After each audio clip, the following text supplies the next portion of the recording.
Ibu semuanya. Nah, yaitu terkait dengan apa aja. Yang pertama ada kegiatan untuk meminta penjelasan, klarifikasi ya tadi yang Pak Yazid bilang ya bahwa eh, pajak kita itu kan eh, menggunakan sistem self assessment gitu ya. Nah, dari self assessment itulah eh, perlu diklarifikasi ya. Perlu di cross check kembali apakah pelaporan pajak, penghitungan pajak dari perusahaan Bapak Ibu sudah memenuhi ketentuan. Makanya dalam rangka pelaksanaan ini yaitu kegiatan untuk meminta penjelasan kepada wajib pajak atas data dan atau keterangan berdasarkan penelitian kepatuhan material yang menunjukkan adanya indikasi ketidakpatuhan. Kemudian adanya kewajiban perpajakan yang belum dipenuhi. Kemudian sesuai dengan ketentuan peraturan perundang-undang perpajakan. Jadi misalnya ada Bapak Ibu yang mungkin secara pelaporan, secara compliance-nya agak sedikit kurang rapi misalnya, atau bahkan eh, tidak pernah melakukan pelaporan gitu ya, baik SPT bulanan maupun tahunan. Kemudian yang kedua, penelitian kepatuhan material ini menurut SE 05 ya di 2022 didefinisikan sebagai kegiatan penelitian atas kepatuhan WP dalam memenuhi kewajiban atau ketentuan material perpajakan yang diatur sesuai dengan ketentuan peraturan perundang-undangan yang berlaku. Nah, dua isu utama tadi yang perlu kita analisis lebih lanjut adalah bagaimana kantor pajak melakukan penelitian secara konsep data matching gitu ya, atau data eh, konkret bahkan ya. Kemudian bagaimana wajib pajak merespon SP2DK berdasarkan teori komunikasi efektif. Nah, ini yang perlu kita bangun dan kita perlu dalami bagaimana misalnya terkait dengan data matching. Oh, ternyata kemarin sempat kita diskusi sama beberapa teman-teman yang salah satunya koreksi misalnya PPN gitu ya, atas pajak masukan. Pajak masukan kita dikoreksi atau dipertanyakan oleh eh, kantor pajak dalam surat SP2DK. Kenapa eh, adanya diindikasikan untuk dikoreksi pajak masukan kita? Padahal kita sudah melakukan pembayaran atas pokok dan PPN-nya, kemudian kita sudah melakukan uji arus kas dan barang gitu ya. Kemudian bagaimana secara konsep bagaimana kita menanggapi dan lain sebagainya. Kemudian ada juga yang menanyakan di SP2DK kita diminta untuk menyampaikan juga dokumen transfer pricing gitu ya. Nah, ketika kita belum punya, bagaimana nih kita komunikasinya gitu ya, agar ya harapannya tadi yang Pak Yazid juga sampaikan ya bahwa ya dari DJP sudah baik nih untuk melakukan verifikasi, klarifikasi ya permintaan klarifikasi, tidak langsung dinaikkan ke dalam proses yang lebih lanjut lagi yaitu pemeriksaan Pak Ibu semuanya yang kita ketahui amat sangat kompleks ya, komplit dan juga kalau pemeriksaan pasti akan memakan banyak tenaga gitu ya, pastinya banyak eh, waktu juga dan lain sebagainya. Nah, ini yang isu-isu yang perlu kita eh, dalami lebih lanjut gitu ya. Nah, secara gambaran umum, Bapak Ibu semuanya, sekilas saja ya bahwa tindak lanjut pengawasan ini memang dari self assessment yang kita apa namanya yang kita lakukan ya, baik itu kita melakukan pelaporan penghitungan SPT PPh 21 misalnya, kemudian SPT 23, SPT PPh badan dan lain sebagainya. Nah, dari tindak lanjut pengawasan tadi maka akan ada klarifikasi atau konfirmasi dari wajib pajak itu sendiri. Nah, eh, ada dua poin ya terkait dengan misalnya munculnya SP2D kayak tadi ya terkait dengan modus ketidakpatuhan, kemudian adanya estimasi potensi kewajiban pajak yang belum terpenuhi atau yang masih harus dilakukan atau dibayarkan.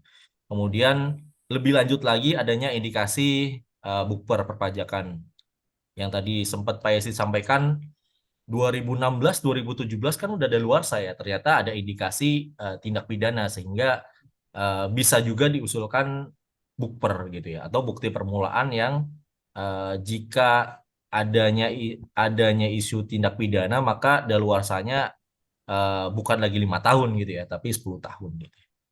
Nah, kemudian setelah adanya tindak lanjut dari SP2DK ini, apakah terselesaikan dalam proses SP2DK ataupun eh, jika sama-sama tidak setuju gitu ya, sama-sama tidak sepakat antara kita dengan apa namanya wajib pajak gitu ya. Misalkan menurut kita untuk pos ini nggak dikoreksi fiskal loh gitu. Misalnya ada pos eh, nilai transaksi penjualan afiliasi kita menurut kita sudah memenuhi prinsip PKKU gitu ya. Eh, Kewajaran dan kelaziman usaha gitu ya. Nah, menurut menurut kantor pajak, menurut AR ataupun menurut kasih kita, oh ini harusnya penjualannya nggak segini nih gitu ya. Harusnya lebih tinggi dari ini sehingga revenue kamu naik naik gitu ya. Nah, kita misalnya sama-sama nggak sepakat ya, maka maka dari itu bisa jadi ya, bisa jadi eh, atas SP2DK ini akan diusulkan ke dalam pemeriksaan. Banyak juga teman-teman atau Bapak Ibu yang bertanya, Pak, saya sempat dapat SP2DK tahun lalu gitu ya. Kemudian kok tahun ini dapat lagi, Pak, gitu ya.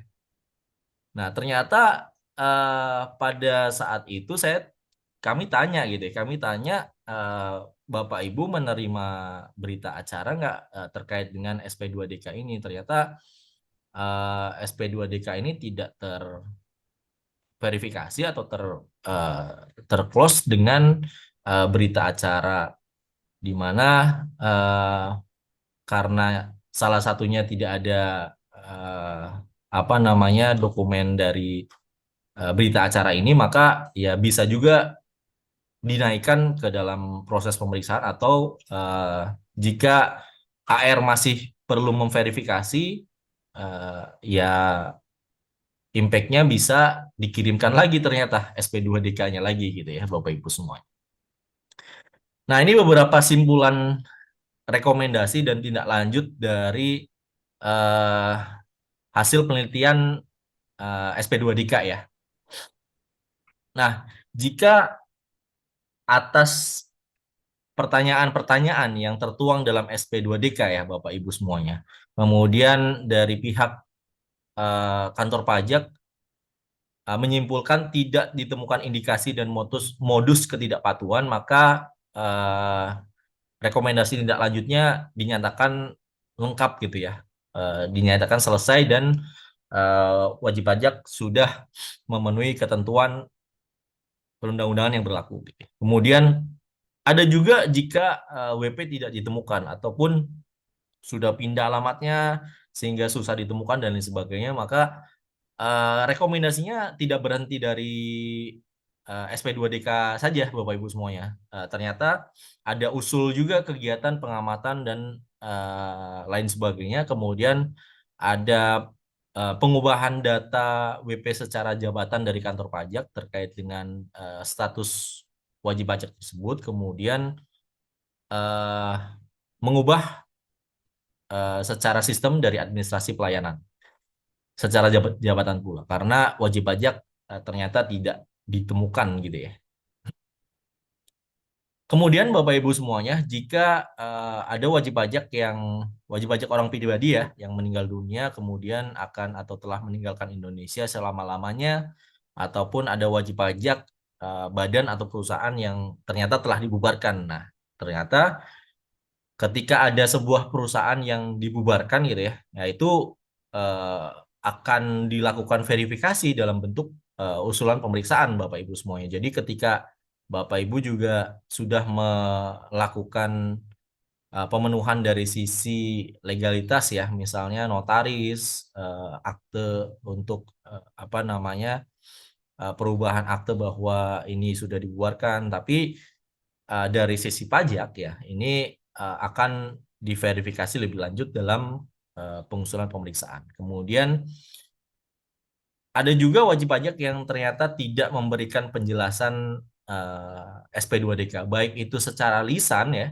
maupun secara tertulis Bapak Ibu semuanya.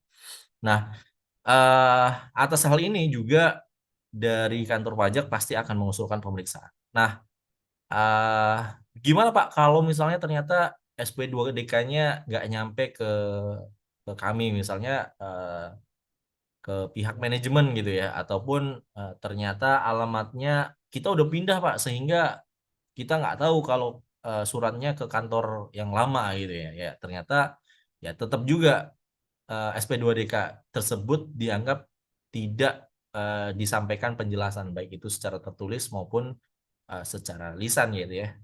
Nah, jika waktu eh, waktu SP2DK ini kan amat, kalau tertuang di suratnya ini kan amat sangat singkat ya, amat sangat singkat ya Bapak Ibu semuanya ya. Jadi eh, hanya 14 hari gitu ya dari SP2DK itu diterima atau bahkan dari tanggal surat. Nah, maka dari itu ya biasanya kita perlu ada, makanya dua hal tadi yang di awal yang perlu kita perdalam adalah kita perlu melakukan komunikasi yang efektif gitu ya ke eh, tim di kantor pajak gitu ya, baik ke AR maupun ke Kasih misalkan gitu ya. Kemudian wajib pajak menyampaikan penjelasan sesuai dengan hasil penelitian atau bersedia menyampaikan atau bahkan melakukan pembetulan SPT gitu ya, hasil dari pemeriksaan. Nah, rekomendasinya pasti eh, dilakukan pengawasan atau konfirmasi ya kepada wajib pajak untuk menanyakan apakah sudah melakukan pembetulan SPT atau belum. Kemudian ada wajib pajak yang menyampaikan penjelasan yang perlu dilakukan validasi. Ini juga usulannya penilaian terkait dengan tujuan perpajakan dan wajib pajak yang memiliki data atau status tidak sesuai dengan kondisi sebenarnya, maka akan diusulkan terkait dengan perubahan wajib pajak gitu ya. Misalnya ada beberapa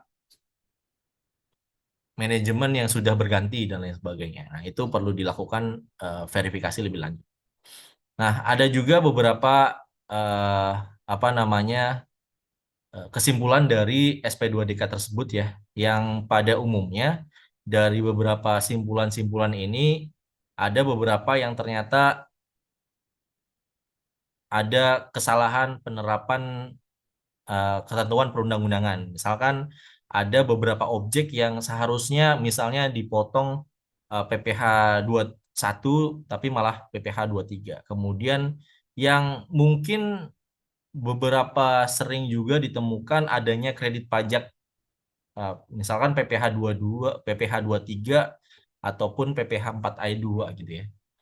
Ketika kredit pajak untuk SPT PPh badan kita sebagai pengurang PPh terutang di PPh 29 kita, ternyata dari lawan transaksi eh, melakukan pemotongan yang salah. Seharusnya misalkan harusnya dipotong PPh tiga, tapi malah dia melakukan pemotongan PPh 4I2. Nah, itu perlu dilakukan verifikasi dengan ya melakukan pembetulan atas hal tersebut. Baik, Mas. Nah, dari beberapa simpulan tadi dan tindak lanjut yang dilakukan oleh AR maupun Kasih ataupun dari kantor pajak, nah beberapa muncul eh, challenge ataupun permasalahan bagi wajib pajak adalah WP harus memberikan tanggapan atas SP2DK sesuai dengan eh, yang diminta pada SP2DK tersebut oleh AR maupun kepala kasihnya gitu ya. Kemudian tujuannya adalah agar resiko pemeriksaan yang dapat diusulkan oleh AR dapat dihindari. Jadi pemeriksaan itu kan sempat juga kemarin ya dibahas oleh Pak Yasid bahwa pemeriksaan itu bisa dilakukan bottom up ataupun top down gitu ya. Nah, salah satu apa namanya pemeriksaan bottom up ini adalah diusulkan oleh AR. Nah, eh, dengan adanya komunikasi dan juga eh, tektok kita dengan eh, tim KPP ya, baik dari sisi data komunikasi yang efektif ini ya agar usulan dari pemeriksaan ini bisa dihindari gitu ya. Kemudian sering terjadi bahwa wajib pajak tidak menanggapi atau menanggapi SP2DK menurut perspektifnya sendiri, yang ini amat sangat sering terjadi ya Bapak Ibu semuanya. Dan menurut kita seperti ini, menurut dari pihak AR-nya seperti ini. Dan ini muncul pertanyaan-pertanyaan yang sering sekali kita dengar, bagaimana WP memahami agar AR menginginkan sehingga resiko pemeriksaan ini dapat dihindari dan pajak tetap dapat eh, dilakukan penghematan.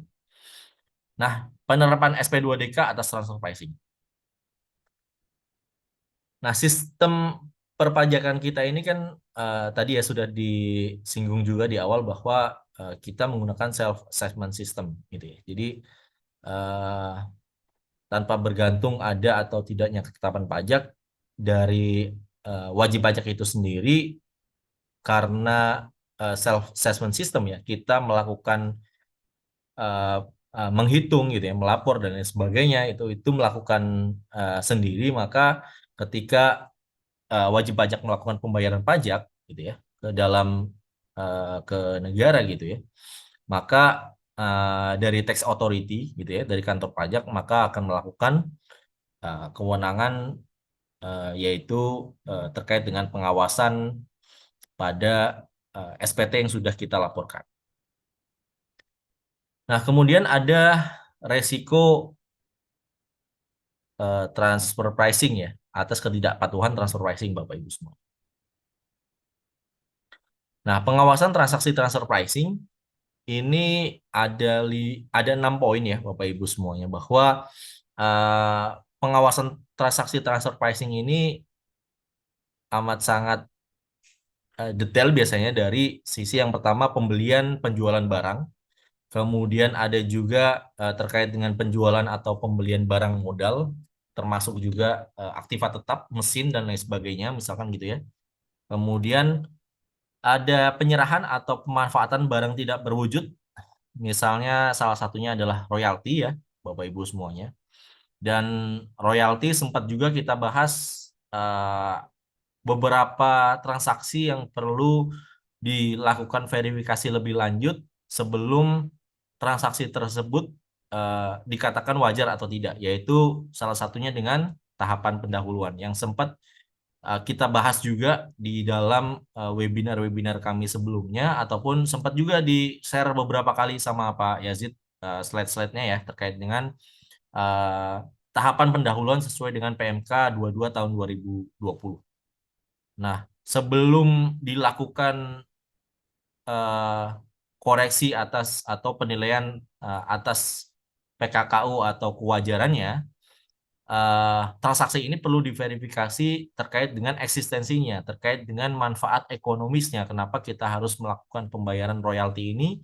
Kenapa kita harus membayar ke grup kita, misalnya gitu ya? Kemudian eh, akan diuji lebih lanjut di dalam tahapan pendahuluan.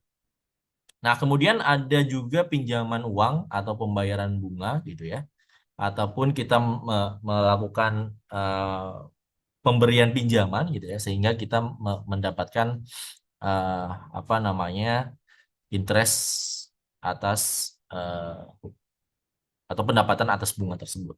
Kemudian ada jasa ya, jasa juga sama seperti tadi ya, terkait dengan royalti perlu dilakukan verifikasi terkait dengan tahapan pendahuluan.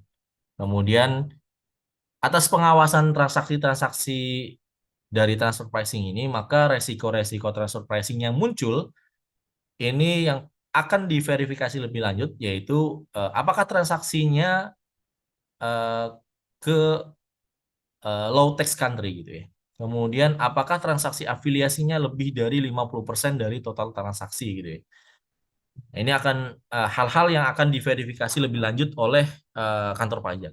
Kemudian transaksi dengan pihak yang tidak memiliki substansi usaha atau tidak menambahkan nilai ekonomis apapun gitu ya. Kemudian transaksi dengan afiliasi yang signifikan terhadap total peredaran usaha. Jadi dari 100% peredaran usaha, kontribusi transaksi afiliasinya hampir di atas 50%. Ya. Ini perlu adanya pengawasan lebih lanjut dari KPP ya. Kemudian adanya transaksi intragroup service tadi ya, jasa bunga royalti gitu ya. Kemudian ada transaksi restrukturisasi seperti merger, akuisisi, dan lain sebagainya. Ada performa keuangan berbeda dengan performa keuangan industri. Yang ini eh, ya Bapak Ibu akan di-challenge dengan perusahaan-perusahaan industri yang sejenis ya. Kenapa misalnya apa ya, perusahaan di bidang kesehatan di tahun 2021 misalnya, secara performa laporan keuangan perusahaan kesehatan kan mungkin ya positif gitu ya. Karena misalnya eh, perusahaan manufaktur yang di bidang kesehatan melakukan penjualan apa ya, vaksin misalnya, jarum suntik dan lain sebagainya, itu kan mengalami kenaikan gitu ya. Kemudian mengalami kerugian selama 3 tahun berturut-turut gitu ya, dalam jangka waktu 5 tahun. Nah ini indikasinya salah satunya ada resiko transfer pricing. Nah kemudian Bapak Ibu semuanya, beberapa tren sengketa transfer pricing yang perlu kita eh, pahami semuanya, bahwa beberapa transaksi ini dari transaksi-transaksi tadi ya, ada transaksi sales, purchase, kemudian ada loan, ada service, ada intangible gitu ya. Nah, beberapa area-area dispute yang sering muncul itu salah satunya manfaat ekonomi ini yang paling juga sering muncul, apalagi dengan adanya Undang-Undang HPP, beberapa eh, apa namanya, kantor pajak sudah menerapkan jika ada selisih atas koreksi kewajaran maka akan dianggap sebagai dividen terselubung ya. Itu udah jelas di memori penjelasan di pasal 18. Nah, kemudian eh, ada comparabilitas dan juga penentuan penghitungan ALP-nya atau arm's length principle-nya. Kemudian ada debt to equity ratio, kemudian ada metodenya, kemudian ada dokumentasinya. Nah, ini paling sering juga karena tidak ada dokumentasinya, ya semacam main bola gitu ya Bapak Ibu semuanya. Semacam main bola, kalau bolanya ada di kita mungkin kita bisa ngatur, tapi kalau eh, dokumen Tibidoknya nggak ada, ya kita bertahannya cukup cukup sulit gitu ya, cukup sulit gitu. Nah, eh, beberapa isu terkait dengan SP2DK atas atas transfer pricing dokumen ini eh, cukup jelas ya, bahwa yang pertama, jika wajib pajak yang tidak ada sama sekali dokumen Tibidok. Kemudian isu yang kedua, oh ternyata wajib pajak ada nih Tibidok gitu ya. Kemudian wajib pajak yang seharusnya ada Tibidok, tapi dia belum melakukan pendokumentasian atas penentuan harga transfer atau eh, Tibidok gitu ya. Nah, ini beberapa isu yang sudah jelas gitu ya. Dan bagaimana nih step-step yang harus kita lakukan jika wajib pajak eh, tidak ada sama sekali dokumen transfer pricing, sampai wajib pajak yang seharusnya tapi tidak ada gitu ya. Nah, beberapa tahapan analisis yang dilakukan oleh AR, eh, maupun bahkan nanti misalkan AR mengusulkan usulan pemeriksaan, eh, pastinya yang pertama adalah pengujian formal ya Bapak Ibu semuanya, seperti seperti yang perlu kita ketahui, dokumen transfer pricing itu eh, dalam bentuk bahasa Inggris boleh nggak Pak gitu ya, misalkan gitu ya, ada pertanyaan gitu ya, itu kan formal ya. Ya di PMK 213 tidak diizinkan untuk eh, apa namanya, tidak diizinkan untuk menggunakan eh, bahasa lain ya, itu selain dengan menggunakan bahasa Indonesia. Kemudian adanya tahapan analisis pendahuluan nih, tadi yang sempat saya singgung juga ya di PMK 22 di pasal 16 itu sudah disebutkan lebih jauh ya, beberapa transaksi seperti jasa, pinjaman, ada eh, apa namanya, eh, royalti tadi misalnya gitu ya. Itu merger, akuisisi, itu sebelum melakukan analisis lebih dalam terkait dengan analisis prinsip kewajaran dan kelaziman usahanya, maka perlu dilakukan verifikasi atas eksistensinya dulu, atas eh, manfaat ekonomisnya, kemudian apakah biaya ini merupakan shareholder activity misalnya gitu ya, yang harusnya biaya ini bukan keluar dari perusahaan yang ada di Indonesia loh, bukan perusahaan kita, tapi ini harusnya biaya ini dikeluarkan oleh biaya pusat gitu ya, atau bisa dikatakan dengan eh, shareholder activity. Nah, ini beberapa pengujian transfer pricing dokumen yang juga dilakukan oleh kantor pajak gitu ya, yang dalam hal ini adalah AR, di mana penelitian formal pengisian SPT ini poin-poinnya yang perlu Bapak Ibu tekankan ya. Ini ada di laporan induk. Nanti saya screenshotin juga di slide berikutnya. Ini ada di posisi induk ya. Yang perlu dikonfirmasi adalah biasanya AR akan melihat ini apakah diaudit atau tidak diaudit gitu ya. Kalau diaudit, maka akan dilakukan verifikasi antara SPT dan juga auditnya gitu ya. Kemudian di nomor 16 di SPT PPH Badan Bapak Ibu, ini apakah Bapak Ibu melakukan checklist atau tidak terkait dengan transaksi hubungan istimewa. Nah, jika apa namanya, jika eh, padahal ada gitu ya, padahal ada ya, ini perlu diverifikasi apakah Bapak Ibu melakukan secara kesengajaan atau tidak, itu kan biasanya dikonfirmasi tuh oleh AR-nya. Kenapa Ibu atau Bapak Ibu tidak menceklis ini padahal di audit report ada loh gitu ya.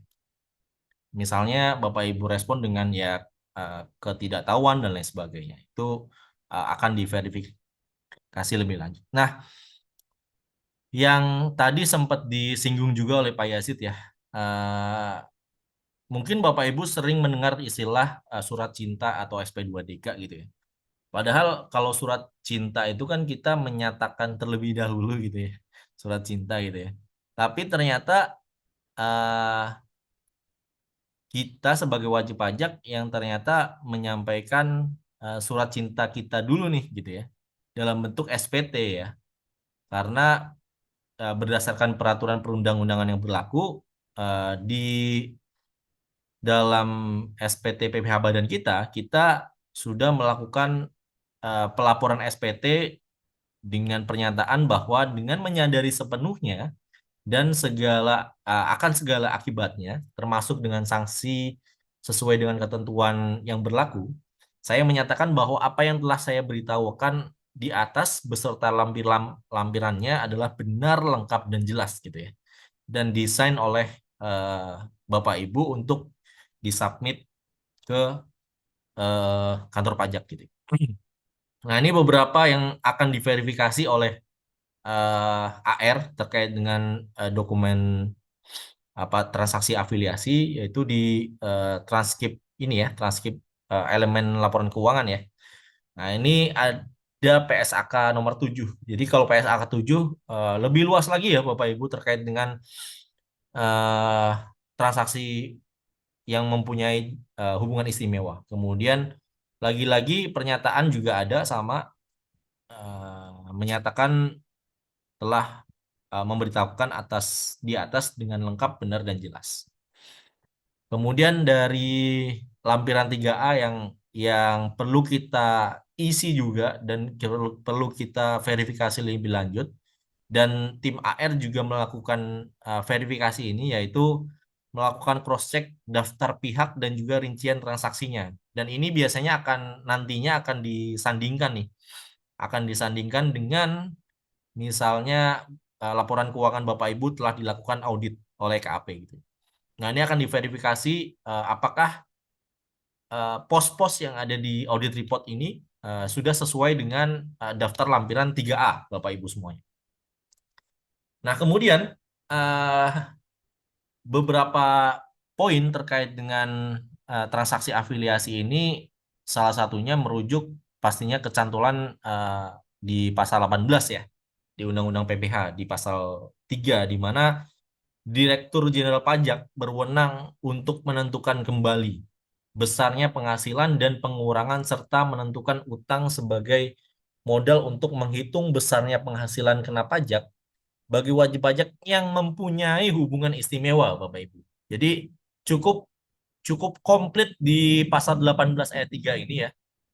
Jadi DJP ini punya wewenang untuk menentukan kembali besarnya penghasilan jika memang transaksi yang dilakukan kita sebagai wajib pajak dengan pihak-pihak yang mempunyai hubungan istimewa ternyata tidak menerapkan prinsip kewajaran dan kelasiman usaha, maka Direktur Jenderal Pajak atau dalam hal ini akan diverifikasi oleh kantor pajak akan menentukan kembali atau menghitung kembali besarnya dengan beberapa metode yang ternyata hanya 4 metode aja nih Bapak Ibu semuanya. Dari metode eh, apa namanya perbandingan harga antara pihak yang independen, metode harga penjualan kembali, metode biaya plus, dan metode-metode lainnya.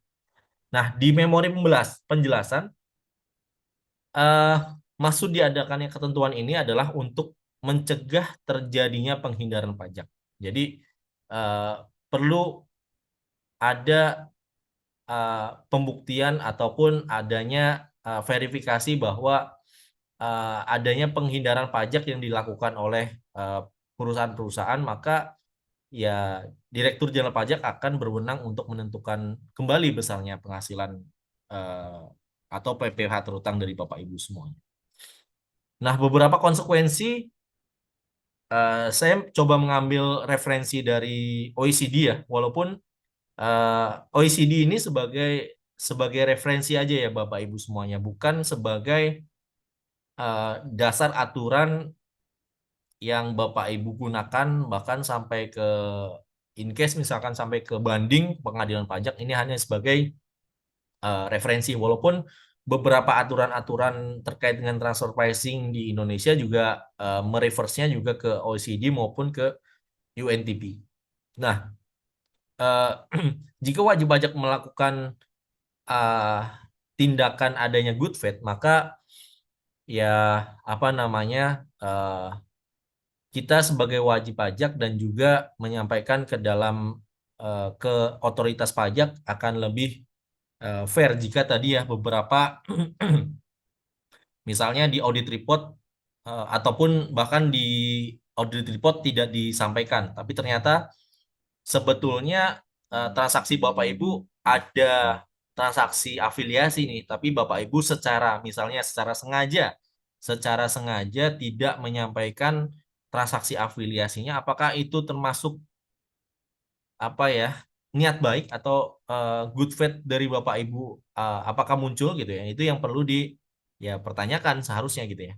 Kemudian tindakan yang tidak disarankan pada good faith adalah tindakan yang tidak mematuhi kewajiban pendokumentasian transaksi afiliasi. Nah, di pasal 18 sudah jelas. Kemudian di pasal turunannya di PP kemarin PP 50, PP 55 juga sudah jelas. Kemudian turunannya kembali di PMK 213 ataupun di PMK 22 juga sudah jelas gitu ya. Kemudian terkait dengan apa yang harus kita lakukan jika sudah memenuhi threshold pembuatan dokumen transfer pricing, ya apa yang harus kita lakukan gitu ya. Jika good faith itu dilakukan gitu ya Bapak Ibu, terkait dengan uh, transaksi afiliasi kita ya seharusnya kita mendokumentasikan atas transaksi transfer pricing tersebut gitu ya. Nah, beberapa acuan atau beberapa referensi bagaimana wajib pajak eh, menanggapi ya perusahaan-perusahaan menanggapi atas SP2DK khususnya terkait dengan transfer pricing. Ini beberapa saran-saran atau strategi dari kami untuk menyampaikan gitu ya, menanggapi atas SP2DK tersebut gitu ya, bahwa ya salah satunya terkait dengan knowledge pastinya melalui training seperti hari ini, webinar seperti hari ini juga perlu ditingkatkan gitu ya. Kemudian yang paling penting juga ini menjaga komunikasi sebaik mungkin dengan pihak kantor pajak. Nah, komunikasi ini bagaimana yang perlu diperhatikan, yang komunikasi yang efektif, yang perlu kita lakukan gitu ya. Bagaimana kita sebagai wajib pajak mengidentifikasi dari berbagai macam stakeholder kita gitu ya. Kemudian eh, bagaimana kita melakukan komunikasi yang tepat dengan apa namanya dengan AR kita, dengan kasih kita misalkan gitu ya. Nah, beberapa langkah-langkahnya pastinya menentukan dan meneliti ketetapan pihak yang menjadi target komunikasi dan peranannya sampai dengan ya pastinya kita melakukan komunikasi itu kita melakukan ya persiapan atas data ya pastinya ya. Karena kalau kita bicara atau komunikasi sebaik mungkin tanpa adanya data juga dari pihak kantor pajak akan cukup sulit untuk menerima argumen kita gitu ya. Kemudian terkait dengan beberapa isu yang seharusnya di counter sama kita ya bahwa apakah seharusnya ketika kita diminta oleh kantor pajak terkait dengan dokumentasi transfer pricing gitu ya itu berdasarkan PMK 213 walaupun di tahun 2016 ini masih sangat relevan masih masih apa namanya belum dicabut ataupun bahkan diganti gitu ya. Eh, isunya mungkin beberapa pekan terakhir ini akan ada perubahan terkait dengan dokumentasi transfer pricing, tapi kita masih menunggu ya. Kita masih menunggu aturan berikutnya gitu ya. Nah, di dalam PMK 213 Bapak Ibu semuanya, jika banyak di grup-grup juga banyak yang tanya ya kemarin-kemarin ya. Pak, kita nggak memenuhi threshold PMK 213 nih. Omset kita di bawah 50. Kemudian transaksi kita juga di bawah dari threshold. Terus bagaimana kita uh, menyampaikan bahwa apa namanya kita nggak wajib TP-Dok ya. Kalau memang Bapak Ibu tidak mewajibkan atau tidak diwajibkan membuat TP-Dok, tapi berdasarkan PMK 213 Bapak Ibu semuanya, Bapak Ibu wajib menerapkan tetap wajib menerapkan prinsip kewajaran dan kelasiman usaha. Nah, kalau saran saya ya kalau transaksi afiliasi yang dilakukan oleh Bapak Ibu jika memang ada ya, tapi tidak memenuhi threshold untuk membuat dokumen TP-Dok, maka ya saran saran personal saya tetap tetap membuat Bapak Ibu semuanya karena ketika itu membuat walaupun tidak secara spesifik secara spesifik eh, apa namanya secara sub-subnya secara halamannya tidak sama persis dengan PMK 213 seenggaknya Bapak Ibu sudah membuktikan dengan dokumentasi untuk membuktikan bahwa transaksi afiliasi Bapak Ibu sudah menerapkan prinsip arm's length principle. Nah, kemudian jika sudah terselesaikan gitu ya, jika sudah close SP2DK atas transfer pricing tersebut, kemudian next bagaimana nih kita kita apa namanya kita melangkah lebih jauh gitu ya. Kita menerapkan lebih jauh lagi ketika tahun-tahun berikutnya kita ada transaksi afiliasi. Nah, sebetulnya adalah transfer pricing life cycle nih Bapak Ibu semuanya, di mana sebetulnya kalau berdasarkan PMK 213 di pasal 3 itu kan menyampaikan ketika ada transaksi afiliasi, maka data dan informasi yang kita gunakan yaitu data dan informasi yang tersedia pada saat sebelum kita bertransaksi gitu ya. Misalkan kita transaksi 1 Januari 2024 nih Bapak Ibu semuanya. Ini kan masih di bulan-bulan ini September ya. Ini September ya. Ketika nanti Bapak Ibu di tahun pajak 2024, 1 Januari Bapak Ibu sudah melakukan transaksi afiliasi. 1 Januari sampai 31 Desember ya 2024. Akan ada transaksi penjualan, akan ada transaksi purchase, pembelian gitu ya. Ada transaksi pinjaman berdasarkan kontrak, agreement, dan lain sebagainya gitu ya. Per 1 Januari 2024. Nah, sebelum Bapak Ibu melakukan transaksi, pasti kan Bapak Ibu akan melakukan strategi atau kebijakan dari manajemen. Ketika oh nanti per 1 Januari atau di tahun depan Bapak Ibu akan menentukan harga jual sebesar ini kepada afiliasi segini, kepada independen segini gitu ya. Kemudian harganya beda, yang ke afiliasi ternyata lebih murah gitu ya. Nah, Bapak Ibu ada policies kan, ada kebijakan, ada TV strategi. Kenapa lebih murah? Ya karena dari afiliasi lebih banyak beli lebih banyak daripada ke independen. Sama aja kita kita beli ke mana ya, misalnya ke Tanah Abang misalnya ya. Kan kita beli satuan sama beli minimal satu kodi gitu ya, atau satu lusin kan harganya beda ya. Ya begitu juga dengan harga jual kita ke independen dan afiliasi, bisa bisa juga harganya beda gitu karena salah satunya mintanya misalnya quantity gitu ya, atau bisa jadi karena satunya ke distributor, satunya ke end user. Itu juga pasti kebijakan atau TP strateginya berbeda.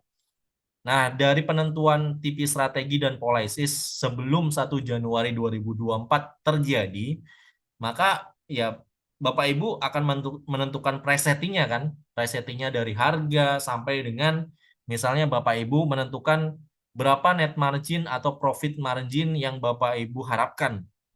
Misalnya di tahun 2024 nanti, per Januari, Februari, per bulan ya, per bulan nantinya akan di eh, ditentukan sebesar 10% gitu ya.